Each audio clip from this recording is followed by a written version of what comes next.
Hey, what's up guys? It's Summer talking to you here. And yes, my vacation is getting to its end, but this will be my last video recorded here, and then I will be back at my normal setup, or at least I will try to. I know it's difficult to record and edit videos on vacation, but I try to do my best and I try to give you all I can. But in today's video topic, I will go back to the iPhone 14 leaks, just because I've been feeling like I've done too much Mac content. But let me know in the comments down below if you do prefer this type of Mac focused content, or do you like more of the Apple news round of stuff.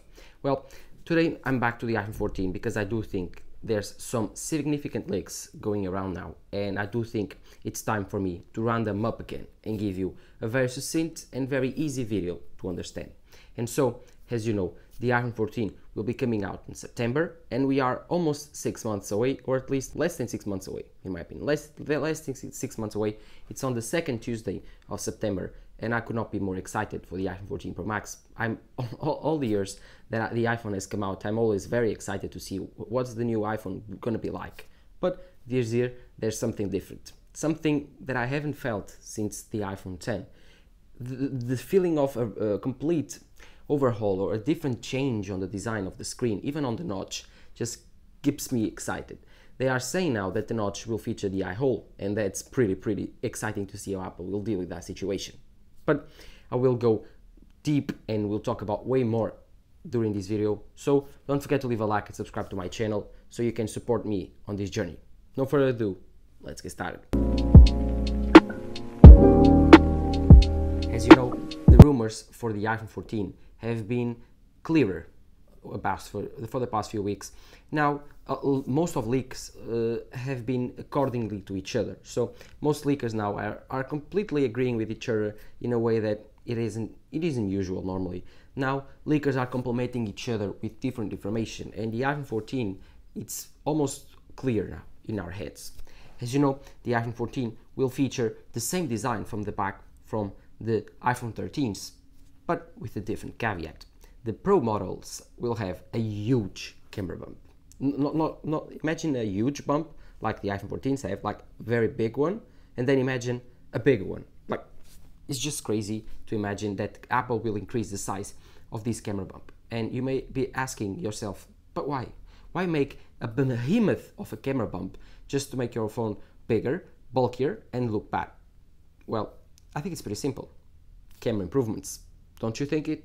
Because rumors have been boiling around for a couple of weeks now, and even months, from very reliable leakers like Min Chi Kuo, Mark Gurman, that we are going to get a 48 megapixel camera on the back. Yes, Apple is finally going to jump from the 12 megapixel camera that they had on their iPhones since the iPhone 6s to the 48 megapixel camera, but only on the Pro models. This camera will enable way better low light photography, and of course it will let in even more light, and it will be even more crisp on the photos just because it has more megapixels, more sensors to capture the information. But you are asking yourself, well, if they are putting 48 megapixels, that means that the pixels will be 4 times as small, right? Well, you're right, the pixels will be 4 times as small, so they supposedly capture less light.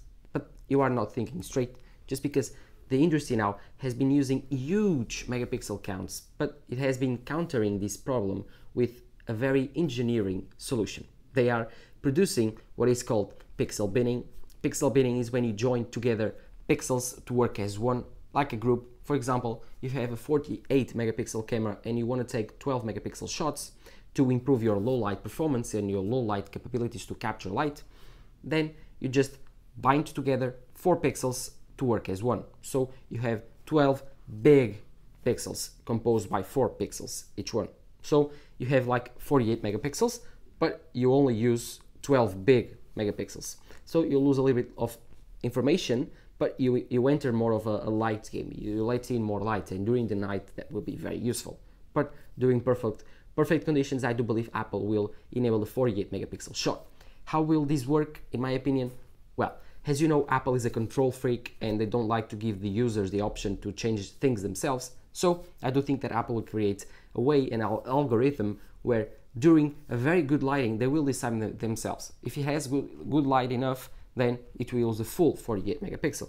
But if you enter bad lighting or even a low light situation, the phone will activate by itself the 12 megapixel shot and it will use pixel pinning. I think that Apple wants to integrate that seamlessly on the phone, and they will explain it more on the keynote. So I'm very, very excited to see Apple doing this during the next keynote and explaining the new megapixel sensor on the next iPhone 14 Pro and Pro Max. One thing more that this big sensor will enable is 8K video. Finally, Apple will enable 8K video on their phones. And why is it a big deal?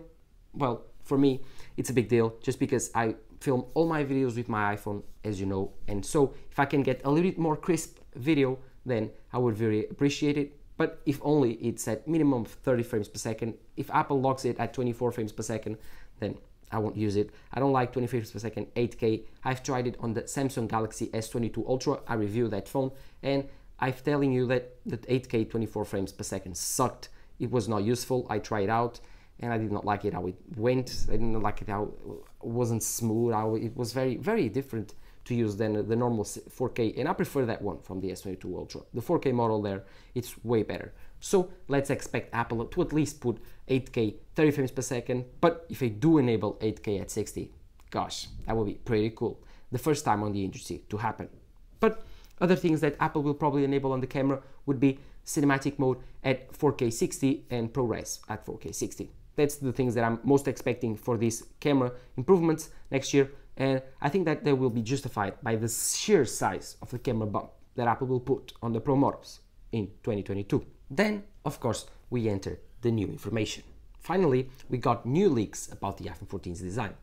And you might be thinking, wait, design? Didn't you say that it was going to be the same design as the iPhone 13?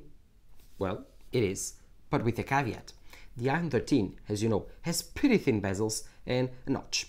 But the iPhone 14 Pro and Pro Max will feature 20% less bezel than the iPhone 13s. Yes, 20% less bezel. So I do think it will be very noticeable when you are looking between the iPhone 13 and 14. That will be pretty crazy, and I cannot expect to see it, because the difference from the iPhone 11, or at least 11 Pro, to the iPhone 12 Pro was pretty significant, and it was around the same improvements that Apple will do now. So I'm very, very excited to see if you can get even less bezel on the iPhone. And of course, the eye hole. The eye hole is very interesting because imagine the eye hole. It's so funny that you can write iPhone on your screen, and Apple will probably do some wallpapers and joke about that.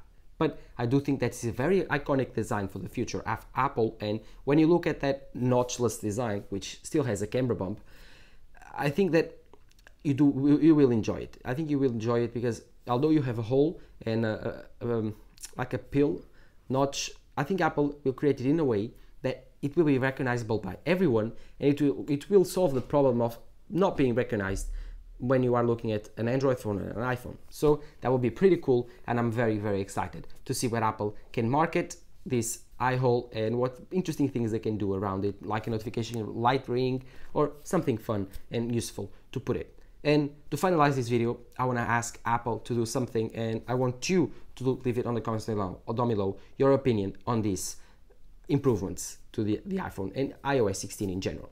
Please, Apple, release an always-on display. I'm very, very, very tempted just to test more Android phones because of the always-on display. It was one of those features that I do enjoy it a lot on my S22 Ultra that I've returned now.